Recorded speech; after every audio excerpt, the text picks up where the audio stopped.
I always thought my life with Clara was a quiet masterpiece, painted in soft hues of routine and trust. We'd been married 12 years, living in a modest house on the edge of town, where the trees whispered secrets to the wind. I'm Daniel, a man of simple pleasures. Coffee in the morning, a good book at night, and Clara's laughter filling the spaces between. She was a florist, her hands always dusted with pollen. Her smile a bloom I thought belonged only to me. Our days were predictable, but I liked that. Predictability felt like love. It started with the phone calls. Late at night, when the house creaked under the weight of silence, I'd hear her voice drifting from the kitchen. Soft, secretive, a tone I didn't recognize. "Just a client," she'd say when I asked, her eyes darting to the floor. I believed her because I wanted to. But then came the trips. Weekends away to source rare flowers from a supplier 3 towns over. She'd return with bouquets of lilies and excuses. Her cheeks flushed in a way I hadn't seen since our early years. I told myself it was the thrill of her work, not something else. The first crack in my trust came on a Tuesday. I'd come home early from the hardware store where I worked, my hands still smelling of sawdust. Clara wasn't there, though her car sat in the driveway. A note on the counter read, "Out with a friend, back soon." I waited, the clock ticking louder with each passing hour. She stumbled in at midnight, her hair mussed, her blouse buttoned wrong. "I tripped in the garden," she said, laughing too hard. I nodded, but something cold settled in my chest. That night I couldn't sleep. Her scent was different. Earthy, yes, but layered with something sharp, like cologne I didn't own. I started watching her. Not out of suspicion, I told myself, but curiosity. She'd leave her phone face down, a habit she'd never had before. She'd hum tunes I didn't know, her fingers tapping rhythms that felt foreign. One evening, I saw her slip out back, phone pressed to her ear, her voice low and urgent. "Tomorrow," I heard her whisper. "He won't know." My stomach twisted, but I stayed silent. I needed proof, not shadows. The next day, she left for another supplier trip. I followed. She didn't go to the supplier. Her car wound through back roads to a cabin I'd never seen, tucked in the woods like a secret waiting to be unearthed. I parked far off, my heart pounding as I crept closer. Through the window I saw her, my Clara, laughing with a man I recognized instantly. Paul Grayson, the town's butcher, a hulking figure with hands like slabs of meat. They weren't arranging flowers. They were tangled in something else, something that made my vision blur with rage. I stood there, frozen, as the truth carved itself into me. My wife was betraying me, and not in any ordinary way. Paul Grayson wasn't just any man. He was a fixture in our town, a loud, brash presence who'd slap your back too hard and laugh like it was a gift. I'd never liked him, but Clara always said he was harmless. Harmless. The word echoed in my skull as I watched them through that cabin window, their closeness a blade twisting in my gut. This wasn't a fleeting moment of weakness. It was deliberate, planned, a ritual they'd built behind my back. And it wasn't just the act itself. It was the strangeness of it, the way they moved together, that made it unbearable. I stumbled back to my truck, the forest spinning around me. My hands shook as I gripped the wheel, but I didn't drive home. Couldn't. Instead, I waited, hidden in the trees, until they emerged. Clara's hair was wild, her lips curved in a smile I hadn't seen in years. Paul carried a crate. Flowers, I realized, the same ones she'd bring home as her alibi. They were mocking me, weaving their deception into the life I thought we shared. She kissed him goodbye, a quick peck that felt like a gunshot, and then they parted ways. I followed Paul. Not Clara, she'd head home to play the dutiful wife, but him. I needed to know who he was in this, how deep his role went. His truck rumbled into town, stopping at his shop. I parked across the street, watching as he unloaded the crate, whistling like a man without a care. My mind raced. How long had this been going on? Months? Years? The thought of her hands, the ones that once traced my face, now touching him. It was a poison seeping into me. That night, Clara came home with her usual story. The supplier had some new orchids, she said, setting a vase on the table. I stared at the petals, imagining Paul's meaty fingers brushing hers as they passed them over. They're beautiful, I managed, my voice steady despite the storm inside. She didn't notice the edge in my tone, or maybe she didn't care. She chattered about her day, oblivious to the fact that I'd seen her truth. I nodded, smiled, played the part of the fool she thought I was. But I wasn't a fool anymore. I started digging. Her phone was locked now, a new password I didn't know, but I found other clues. Receipts tucked in her purse for dinners I hadn't shared. A scarf in her car that smelled of Paul's shop, blood and spice. I even checked her flower records at the shop when she was out. The supplier she claimed to visit hadn't sent an invoice in 6 months. It was all lies, a tapestry she'd woven with him. And the more I uncovered, the stranger it got. Notes in her handwriting, tucked in a drawer, described things they did, things I couldn't fathom her wanting. It wasn't just betrayal. It was a reinvention of her, a Clara I'd never known. The days after that cabin became a blur of pretending. I'd wake up beside her, her breath soft against my shoulder, and feel like a stranger in my own bed. She'd kiss my cheek, call me sweetheart, and I'd smile while imagining her lips on Paul's. It was a performance, and I was good at it, too good, maybe. But beneath the mask, something dark was growing. I didn't just want answers anymore. I wanted her to feel what I felt, to know the weight of being broken. I started with Paul. Not directly. I wasn't ready to confront him yet. But through the town, people talk, especially when you nudge them. I drop hints at the hardware store, casual asides to customers. Heard Paul's been busy lately, I'd say, watching their reactions. Most shrugged, but a few raised eyebrows. Yeah, he's been out of town a lot, one guy said, and I filed it away. Out of town with my wife, I thought. I spread more seeds. Mentions of late-night deliveries, odd hours at his shop. Rumors are slow poison, and I wanted them to fester. Clara didn't notice the shift. She was too caught up in her double life, her eyes bright with secrets.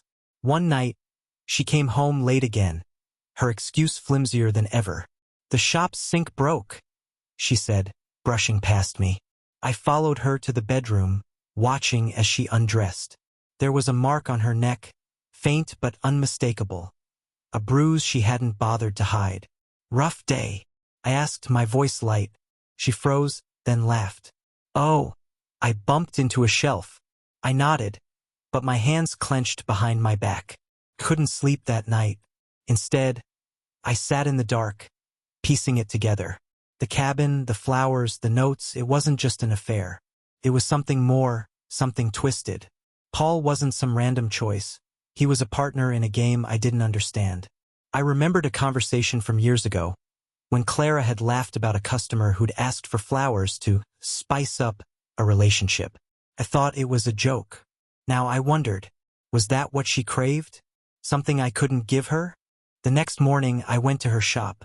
She was out, another errand, so I let myself in with the spare key. The back room was a mess of petals and stems, but I wasn't there for flowers. I found a locked box under her desk, small and heavy. I pried it open with a screwdriver, my pulse racing. Inside were photos, Clara and Paul, tangled in ways that made my stomach lurch. But it wasn't the act that stunned me. It was the props, ropes, tools, things I'd never imagined her touching. This was their secret, their strange, private world. And I was the outsider. The photos burned into my mind, a gallery of betrayal I couldn't unsee. I sat there in her shop, the box open in front of me, my hands trembling with a mix of fury and disbelief. Clara, my Clara, had built this hidden life with Paul Grayson, a man I'd once dismissed as a loudmouth. The images weren't just proof of her infidelity. They were a map to a side of her I'd never known existed. Ropes tied in intricate knots, tools gleaming in the dim light of that cabin. It was deliberate, artistic, almost a performance they'd perfected. And I'd been the audience without knowing it. I didn't confront her that day. Couldn't. My anger was too raw, too jagged, and I knew I'd lose control if I saw her face. Instead, I took the box home, hid it in the garage behind a stack of old paint cans. I needed time to think, to plan. Revenge wasn't enough. I wanted her to suffer, to feel the humiliation I'd carried since that night in the woods. But it had to be cruel, precise, something that matched the strangeness of what she'd done. I started small. Clara loved her reputation, her shop, her charm, the way people smiled when she handed them a bouquet. I take that first. I called an old friend, Mark, who ran the local paper. "Got a tip for you," I said, keeping my voice casual. "Paul Grayson's been mixing business with pleasure. Maybe check his shop's books." Mark didn't ask questions. He liked a good scoop. I knew Paul's sloppy accounting would unravel under scrutiny, and I hoped it'd drag Clara down too. A florist and a butcher, tied by more than trade? The town would eat it up. She came home that night, oblivious as ever. "Busy day," she said, kicking off her shoes. I watched her, searching for cracks in her mask. There were none. She was too good at this, too comfortable in her lies. "You look tired," I said, testing her. She shrugged. "Lots of orders." I nodded, imagining her with Paul, the ropes, the tools. My skin crawled, but I kept smiling. She didn't deserve my honesty yet. She'd get my silence, my plotting, until the moment was right. The rumors I'd planted started to sprout.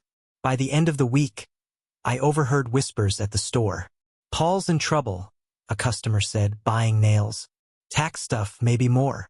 I feigned surprise, but inside, I was grinning. Clara noticed too. She came home one evening, her brow furrowed. "People are talking about Paul," she said, her voice tight. "Silly gossip." I shrugged.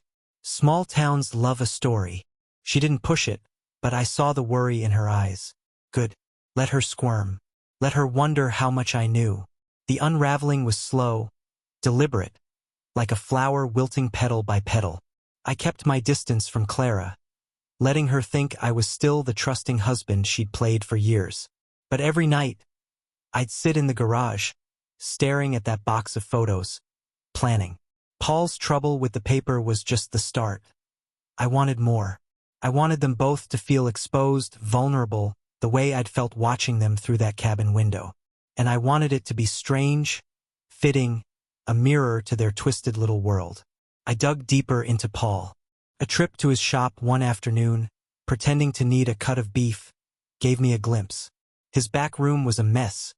Crates of flowers mixed with meat hooks, a bizarre blend of their lives. I asked about the flowers, casual as could be. "Oh, Clara's idea," he said, grinning. "Keeps the place smelling nice." I smiled back, but my mind was racing. He didn't even hide it.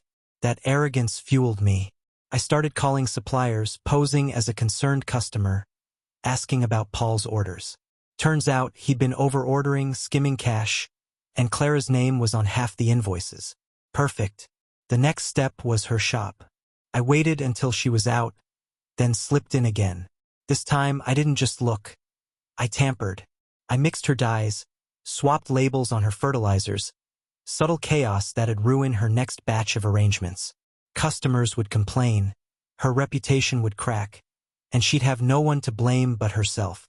I even left a note in her handwriting, copied from those photos, tucked in her ledger, for Paul as always. If she found it, she'd panic. If someone else did, even better. Clara came home that night, distracted. "Something's off at the shop," she muttered, rubbing her temples. "Colors aren't right." I feigned concern. "Maybe you're working too hard." She nodded, but I saw the doubt flicker in her eyes. She was starting to feel it, the walls closing in. Paul called later, his voice booming through her phone before she hushed him and stepped outside. I didn't follow. I didn't need to. The seeds were planted, and they were growing fast. By the weekend, the paper ran Mark's story. "Local butcher under scrutiny," the headline read. Tax evasion, shady deals, nothing concrete about Clara yet. But her name hovered in the subtext. People stared at her in town, their smiles tighter than before. She pretended not to notice, but I saw the strain. "It'll blow over," she told me, her voice thin. I agreed, all warmth and support, while inside I was sharpening the next blade. This was just the beginning. Their strange, secret world was about to become a public nightmare, and I'd make sure they felt every cut. The town was buzzing now, a hive of whispers and sidelong glances. Paul's name was mud, splashed across the paper like a stain that wouldn't wash out. Clara felt it too, though she hid it behind her florist's smile. I watched her every move, savoring the cracks forming in her perfect little facade. She'd come home each night, her hands trembling as she arranged flowers that no one seemed to want anymore. "Business is slow," she'd say, her voice brittle. I'd nod, all sympathy, while inside I was orchestrating the next act. I turned my attention to the cabin, that hidden den of theirs, where they'd tangled their lives into something I couldn't comprehend. It had to go. I drove out there one afternoon, the air thick with pine and betrayal. The place was locked, but a crowbar from my truck made short work of the door. Inside, it was worse than I'd imagined. Not just ropes and tools, but shelves of jars, pickled things, petals floating in murky liquid, a grotesque blend of her flowers and his meat. Photos pinned to the walls, more of them, grinning like this was their art. I gagged, but I didn't stop. I poured gasoline from a can I'd brought, soaking the floor, the walls, their twisted sanctuary. One match, and it was gone, a plume of black smoke rising into the sky. I watched from a distance, the heat prickling my skin, and felt a grim satisfaction. Clara didn't mention it. She couldn't, not without admitting where she'd been. But I saw the panic in her eyes the next day, the way she clutched her phone like it might save her. Paul called that night, his voice a low growl through the line before she darted outside. I didn't eavesdrop. I didn't need to. The fire had sent a message, and they were scrambling. Rumors spread faster now. Someone had seen the smoke, tied it to Paul's troubles. "Arson," they whispered at the store. I kept quiet, letting the town do the work for me. She tried to pull me in then, a desperate bid to reclaim normalcy. "Let's take a trip," she said over dinner, her smile forced. "Just us." I looked at her, at the woman I'd loved, and saw only a stranger. "Maybe," I said, non-committal. She didn't push, but I could tell she was unraveling. Good. Let her feel the weight of her choices. That night, I slipped into her shop again, this time with a jar from the cabin, one I'd saved before the fire. I left it on her desk, lit off, the stench of decay filling the air. A little gift, a hint of what was coming. By morning, she was a mess. "Someone broke in," she told me, her face pale. "Left something awful." I feigned shock, offered to call the police. She shook her head too quickly. "No, I'll handle it." Of course she would. She couldn't risk them digging too deep. I watched her scrub the shop that day, her movements frantic, and felt the first real spark of joy since this began. She was trapped and I was tightening the cage. Clara's world was shrinking, and I was the one holding the scissors. The shop was faltering, customers turned away, put off by the strange smells, the wilted blooms, the whispers about her and Paul. She blamed bad luck, but I knew better. I'd been subtle at first, tampering with her supplies, but now I was bolder. I'd slip in at night, rearrange orders, spill water on her ledger so the ink bled into nonsense. She'd find the chaos and sigh, thinking it was her own exhaustion. I let her believe that.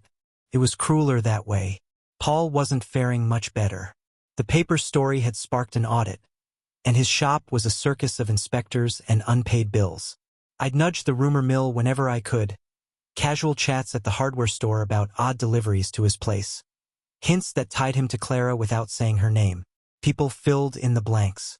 "She's always there," a woman muttered one day, buying screws. "Those flowers in his shop. Funny, isn't it?" I shrugged, but inside I was grinning.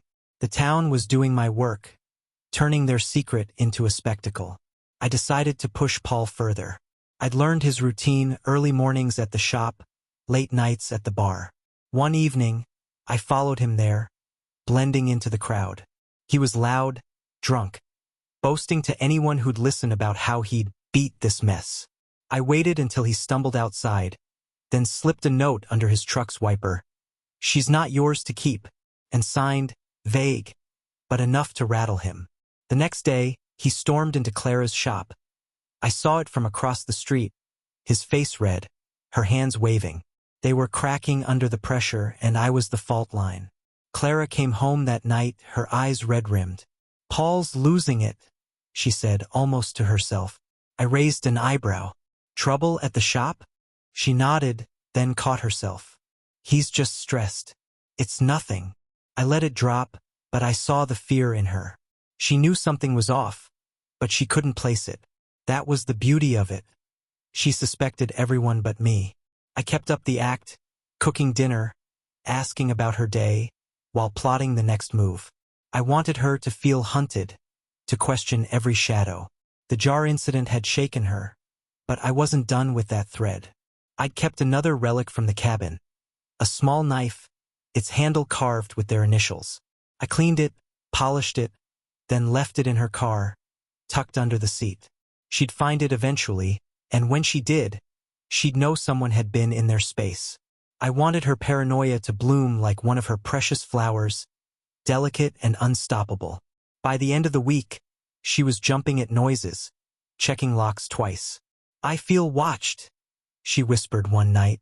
I held her, murmured reassurances, and felt the knife twist deeper in my own chest. The game was shifting now, from quiet sabotage to something louder, more public. Clara's shop was on its last legs. Customers gone, orders canceled. Her name a murmur on every tongue. Paul's shop wasn't much better, shuttered half the time as he dodged inspectors and creditors. I'd lit the match, and the town was fanning the flames. But it wasn't enough. I wanted them to face each other, to see the wreckage they'd made, and know I was behind it. I started with a letter, not to Clara but to Paul. I typed it on an old machine from the store, anonymous and sharp. "She's playing you. Ask about the cabin." I slipped it into his mailbox at dawn, then waited. By noon, he was at her shop again, his truck screeching to a stop. I watched from my truck, parked just out of sight. He stormed in, shouting. I couldn't hear the words, but her face through the window was a mask of panic. She pushed him out, her hands shaking, and he left, tires spinning. The seed was planted. Let them turn on each other. Clara came home late, her excuse thin. "A customer lingered," she said, avoiding my eyes. I nodded, but I saw the sweat on her brow, the way her fingers twisted her wedding ring. She was fraying, and Paul's outburst had cut deeper than she'd admit. That night, I heard her on the phone again, her voice a hiss. "We need to stop," she said. "It's too much." I couldn't hear his reply, but her silence told me he wasn't letting go. Perfect. I wanted them tethered, drowning together. The knife showed up the next day. She found it in her car, screamed loud enough to wake me from a fake sleep. "Daniel, look at this," she cried, holding it like it might bite. I took it, feigning shock. "Where'd it come from?" She stammered. I don't know. Someone's messing with me." I suggested the police again, knowing she'd refuse. She did, her eyes wild. "It's fine. I'll figure it out." I hid my smile. She wouldn't figure it out. Not until I wanted her to. That evening, I escalated. I'd saved one last photo from the box, the most damning one. Clara and Paul, unmistakable, mid-act. I mailed copies to the paper, to Paul's landlord, to her biggest clients. Anonymous, of course, with a note. "Ask them about the flowers." The town would erupt, and they'd have nowhere to hide. I dropped the letters in the box, my heart steady for the first time in weeks. This was it, the curtain rising on their ruin. The photos hit like a storm. By morning, the paper had them. Not front page, but buried in the gossip column, enough to ignite the town. Local florist and butcher tangled in more than business. It read, coy but damning. Copies had reached others too. I saw Clara's best client, Mrs. Harrow, clutch her purse tighter as she passed the shop, her nose wrinkled. Paul's landlord was less subtle, banging on his shop door, shouting about indecency. I watched it all unfold from the hardware store, my hands busy with screws, my mind alive with their panic. Clara didn't come home that day. She called, voice shaking, saying she'd stay with a friend to clear her head. I knew better. She was with Paul, plotting, clinging to the wreckage. I let her go. It gave me time to set the next trap. I went to her shop, now a ghost town of drooping flowers and unpaid bills. I'd kept one more relic from the cabin. A ledger, their little record of supplies traded between them. Flowers, meat, and cryptic notes about extras. I left it on her counter, open to a page that listed dates. Dates I'd been home, waiting for her. Then I called Mark at the paper, anonymous again. "Check the florist's shop," I said. "There's a story there." Paul cracked first. I saw him that night, pacing outside his shop, phone in hand. He looked hunted, his broad shoulders hunched. I drove by, slow enough to catch his eye. He stared, then looked away, guilt written in the lines of his face. I wondered what Clara had told him, how much she'd admitted. The letter I'd sent had done its work. They were doubting each other now, their strange bond fraying under the weight of exposure. I wanted more than doubt, though. I wanted despair. Clara returned the next morning, her eyes hollow. "People are awful," she said, dropping her bag. "Lies everywhere." I hugged her, the dutiful husband, and felt her stiffen. She didn't trust me anymore, not fully. "We'll get through it," I said, my voice warm, my thoughts cold. She nodded, but I saw the question in her gaze. Did I know? I kept her guessing, let the silence gnaw at her. That afternoon, Mark's new story dropped. Details from the ledger, vague but pointed. "Florist's records raise questions," it said. She read it at the table, her hands shaking, and I watched her world crumble a little more. I wasn't done. I'd found one last piece in the cabin's ashes. A ring, not hers, not mine, but etched with Paul's initials. A gift, maybe, from their twisted game. I cleaned it, slipped it into her purse when she wasn't looking. She'd find it soon, and when she did, she'd wonder who'd put it there. Paul, a stranger, or me. I wanted her mind to twist, to chase shadows, to feel the noose I was tying. The town was against them now, and I was the ghost pulling the strings. Clara found the ring that night. I heard her gasp from the living room, saw her dig through her purse like a woman possessed. She held it up, the silver glinting under the lamp, her face a mask of confusion and fear. "Daniel," she said, her voice trembling. "Where did this come from?" I shrugged, playing dumb. "Never seen it before." "Yours?" She shook her head, fast, too fast. "No, it's not mine." I watched her fumble, her lies tangling like vines. She didn't mention Paul, but I knew she was thinking of him, wondering if he'd planted it to taunt her. I let her stew, my silence a blade she couldn't see. The town was a furnace now, fueled by their scandal. Paul's shop closed.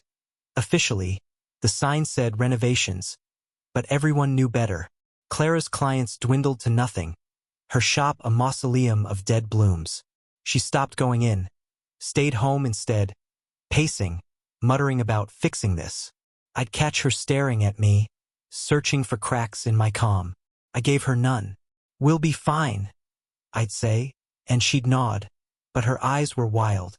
She was a trapped animal, and I was the hunter circling. I struck again, this time at Paul. I kept one final photo, not mailed, but saved for this. It showed them laughing, carefree, a moment of joy I'd never shared. I drove to his house, a squat little place on the edge of town, and taped it to his door with a note. She kept this. "You're nothing to her." I didn't sign it, didn't need to. He'd see it, and his mind would churn. Had Clara betrayed him too? I wanted him to feel the sting I'd felt, the isolation of being cast aside. I watched from the trees as he found it, his face crumpling, his fist slamming the door. Good. Let him rage. Clara broke that night. She came to me, tears streaming, a confession spilling out in fragments. "I've been stupid, Daniel," she sobbed. "Paul, it was a mistake. I'm sorry." She didn't mention the cabin, the ropes, the jars, just a mistake. Like it was a spilled glass of wine. I held her, let her cry, my arms a trap she didn't see. "I forgive you." I lied, my voice soft. She clung to me, relieved, thinking it was over. It wasn't. Her tears were fuel, her trust a weapon I'd turn against her. The next day, I finished it. I'd planned this for weeks, the final twist of the knife. I called a meeting, Clara, Paul, me at our house. To clear the air, I said, my tone earnest. She hesitated, but agreed, desperate to salvage something. Paul showed up, haggard, his bravado gone. They sat across from me, avoiding each other's eyes, while I poured coffee like a gracious host. Then I slid the last piece onto the table, the burned edge of a photo from the cabin, the ledger's cover, the ring. You left these behind, I said, my voice ice. Their faces drained of color, and I smiled. The real revenge was just beginning. The silence in that room was a living thing, thick and suffocating. Clara stared at the table, the burned photo fragment, the ledger's charred cover, the ring, her hands trembling in her lap. Paul shifted in his chair, his meaty fingers twitching, his eyes darting between me and the door. They knew I knew, but not how much, not yet. I let the moment stretch, savoring their fear, the way it coiled around them like the ropes they'd once used. You've been busy, I said finally, my voice calm, a blade wrapped in velvet. Care to explain? Clara tried first, her words stumbling out. Daniel, I told you it was a mistake. I didn't mean. I cut her off with a raised hand, my gaze shifting to Paul. And you? What's your story? He swallowed, his Adam's apple bobbing. Look, man, it's not what you think. We just. He stopped, realizing there was no lie big enough to fill the hole they'd dug. I leaned back, crossing my arms. No, go on. Tell me about the cabin, the jars, the flowers and the meat. Their faces went white, and I knew I'd hit the nerve. I stood, pacing slowly, letting them stew. I found it all, I said. The photos, the tools, your little collection. I burned it down, by the way, watched it go up in flames. Clara gasped, a hand flying to her mouth. Paul clenched his fists, but he didn't move. He couldn't, not with me holding every card. You thought I was blind, I continued. But I've been watching, listening, waiting. I pulled a small recorder from my pocket, pressed play. Her voice crackled through. We need to stop. It's too much. From that night on the phone. Paul's growl followed, faint but clear. They froze, trapped by their own words. Clara broke again, tears spilling. Please, Daniel, I'll do anything. I'll leave him. I laughed. A sharp, bitter sound that silenced her. Leave him? You think this is about choosing sides? You built something with him. Something sick. And left me out of it. I turned to Paul. And you took her from me. Turned her into someone I don't even recognize. He opened his mouth, but I waved him off. Save it. You're both done. I slid a folder across the table.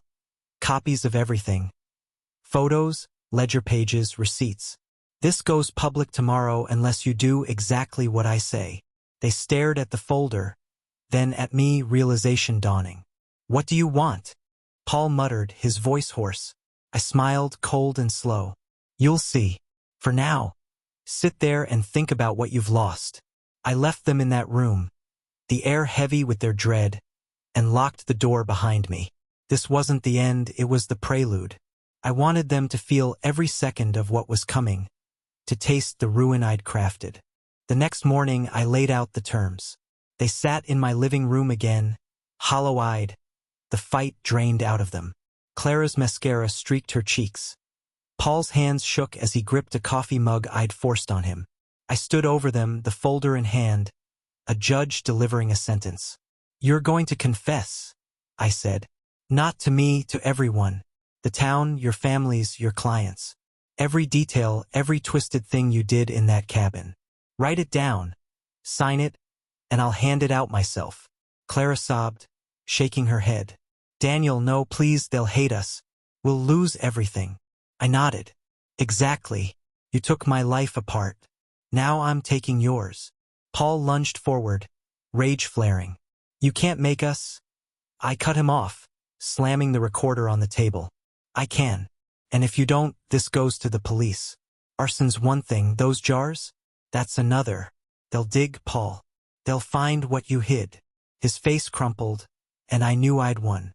Whatever was in those jars, meat, petals, something worse, it was his secret too, and he couldn't risk it. They wrote the confessions that day, their hands trembling over the pages. Clara's was a mess of apologies and excuses. Paul's a blunt admission laced with defiance. I read them, corrected them, made them rewrite until every strange, humiliating detail was there. The ropes, the tools, the way they'd laughed about me. "Good," I said when they finished. "Now sign." They did, their names scrawled like wounds. I took the papers, locked them in a safe, and sent them home. "Don't leave town," I warned. "I'm not done." I spent the next day preparing. I printed the confessions, dozens of copies, and drove to the town square at dawn. It was quiet, the air crisp, the perfect stage. I nailed the pages to every pole, every bench, left stacks on the bakery steps, the bar doorstep, everywhere they'd be seen. By noon, the town was alive with it, people clutching the sheets, whispering, staring. Clara's shop stayed dark. Paul's truck didn't move. I watched from my truck, a quiet thrill running through me. Their shame was public now, a mirror to mine, but sharper, deeper. That night, Clara called, her voice a wreck. "Why, Daniel? Why this?" I didn't answer right away, let her hang in the silence. "Because you made me nothing," I said finally. "Now you're nothing too." She hung up, and I pictured her crumbling, Paul raging, their world ash. It wasn't enough yet. I wanted them to feel it in their bones, to carry it forever. The fallout was swift, brutal, beautiful. By midday, the town had turned on them completely. Clara's shop was vandalized, windows smeared with paint, flowers torn from their pots, a sign reading "Traitor" in red. Paul's place fared worse. His truck's tires slashed, his shop door kicked in, meat left to rot on the sidewalk. People didn't just whisper now. They shouted, spat when they saw them. I heard Clara's mother had disowned her, Paul's brother too. Their lives weren't just ruined, they were erased. I saw Clara that afternoon, stumbling out of her shop, clutching a broom like it could sweep away the mess. Her eyes were red, her hair wild, a ghost of the woman I'd married. She didn't see me watching from across the street, didn't know I'd paid a kid to toss that paint, to spread the word. Paul was next, lumbering from his shop, head down, avoiding the stairs. I followed him to the bar, where the owner turned him away. "Not here," the man said, arms crossed. Paul slunk off, a dog with no home. I smiled. I wasn't done twisting the knife. I kept one last piece, the ring, Paul's ring. I mailed it to his ex-wife, a woman he'd bragged about leaving years ago. With it, a note. He gave this to her. Ask him why. I didn't sign it, didn't need to. She'd call, she'd scream, and he'd have nowhere to hide. Clara got her own gift, a photo I'd held back, slipped into her mailbox. It showed her laughing, Paul's arm around her. A moment of joy I'd never had. On the back, I wrote, "You chose this." Let her choke on it. They tried to leave that night. I'd expected it, watched their houses, saw the bags packed. I called in a favor with a cop friend, tipped him off about suspicious activity.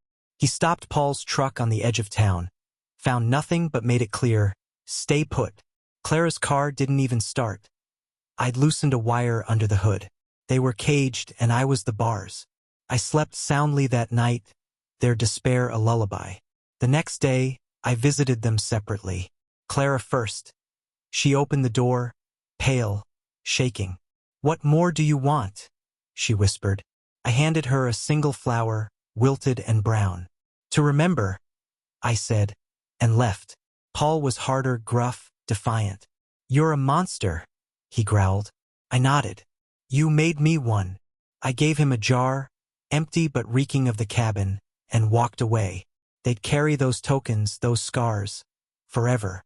The town settled into a new rhythm, one where Clara and Paul didn't exist.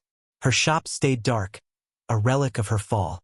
His clothes too, the windows boarded, the meat hooks rusting. People stopped talking about them, not out of mercy, but boredom. They'd squeezed every drop of scandal from the story, and now it was old news. But I wasn't bored. I was watching, waiting, making sure the roots I'd planted went deep. Clara tried to reach out once. A letter slipped under my door, her handwriting shaky. "I'm sorry, Daniel. I'll leave, start over. Please let me go." I read it, then burned it in the fireplace, the flames licking up her pleas. She wouldn't leave, not yet. I'd made sure of that. I'd spread a quiet word to the next town over, a florist friend who'd blackball her if she tried to set up shop. Paul faced the same. His butcher contacts dried up, whispers of his disgrace following him like smoke. They were stuck, and I was the anchor. I saw them together once, a week later, outside the ruins of her shop. They weren't touching, weren't even speaking, just standing there, two shadows in the dusk. I drove by, slow, let them see me. Clara flinched. Paul glared. I didn't stop. They didn't deserve my attention anymore, not directly. But I kept tabs, heard Paul lost his house to foreclosure. Clara moved into a cheap rental on the edge of town. Separate, broken. Their strange bond shattered by the weight of my revenge. I started rebuilding my own life, piece by piece. Sold the house, too many ghosts, and moved to a cabin of my own, miles away.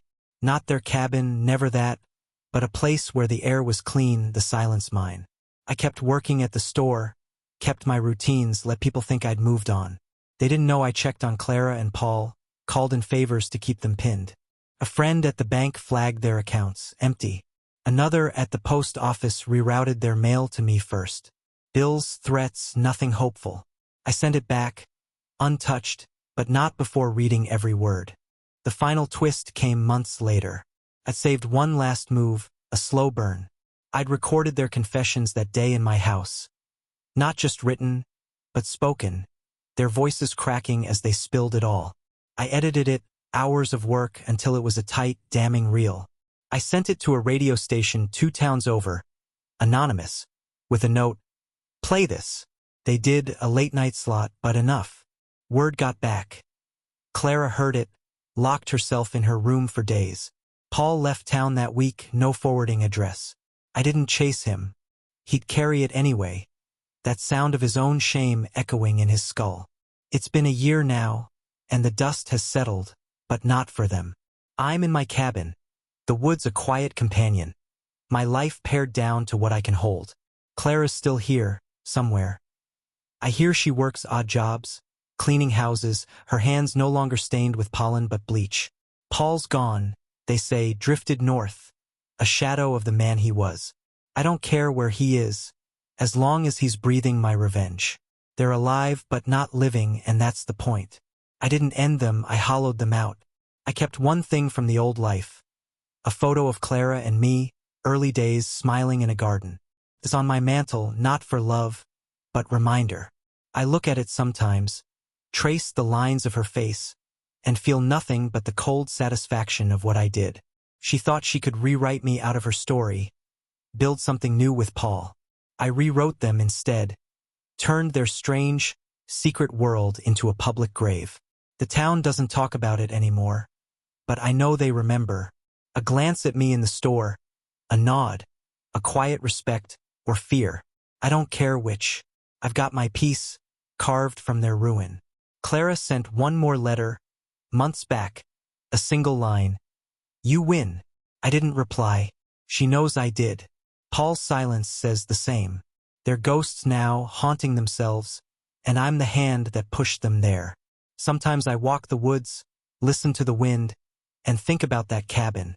The jars, the ropes, the life they hid. It's gone, but I rebuilt it in their minds. A prison they'll never escape. I don't need more than that. Revenge isn't loud. It's patient, precise. A bloom that never fades. They betrayed me in ways I couldn't imagine, and I paid them back in kind. My story's done. There's never will be.